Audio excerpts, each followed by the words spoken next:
बिस्मिल्लाहिर्रहमानिर्रहीम। अस्सलामु अलैकुम। आप देख रहे हैं यूट्यूब चैनल आम सी बातें। अल्लामा साद हुसैन रिजवी कौम के हीरो बन गए, इमरान खान समेत सब बुरी तरह एक्सपोज। इस वीडियो में हम इसी के मुतालिक बात करेंगे। नाज़रीन कराम, इस वक्त जो पाकिस्तान में सैलाब आया हुआ है और जो उससे नुकसान हुआ है, गुज़िश्ता कई सालों से ना इतना बड़ा सैलाब आया है और ना ही इतना ज़्यादा जानी और माली नुकसान हुआ है, मगर इसके बावजूद शहबाज शरीफ को अपनी हुकूमत की पड़ी हुई है और वो कोशिश कर रहे हैं कि हर सूरत उनकी हुकूमत कायम रहे। जबकि दूसरी जानब इमरान खान साहब ये कोशिश कर रहे हैं कि कुछ भी करके उनकी दोबारा हुकूमत आ जाए और वो पाकिस्तानी अवाम को बाहर निकालें ताकि इस हुकूमत पर दबाव डाला जाए।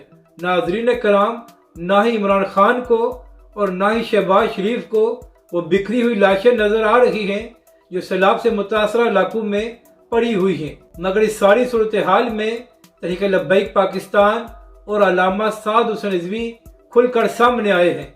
तहरीक लब्बैक के सरबराह पिछले 2 दिनों से खुद सैलाब से मुतासरा इलाकों में मौजूद हैं और वहाँ की अवाम की दाद रसी कर रहे हैं। नाज़रीन कराम, तहरीक लब्बैक के रज़ाकार पिछले कई दिनों से खुद मैदान में मौजूद हैं और रिलीफ का काम कर रहे हैं। इसी को देखते हुए इस वक्त सोशल मीडिया पर तहरीक लब्बैक पाकिस्तान और अल्लामा साद हुसैन रिजवी के चर्चे हो रहे हैं।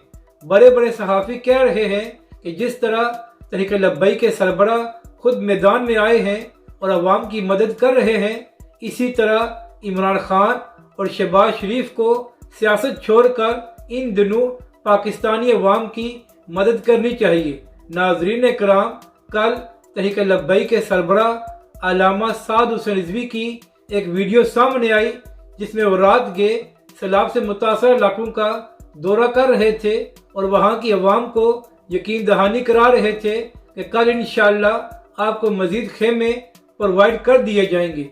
तो नाज़रीन कराम, आप खुद देख लें कि इन मुश्किल हालात में पाकिस्तानी अवाम में कौन मौजूद है और कौन लोग इस वक्त भी अपनी कुर्सी की खातिर लड़ रहे हैं।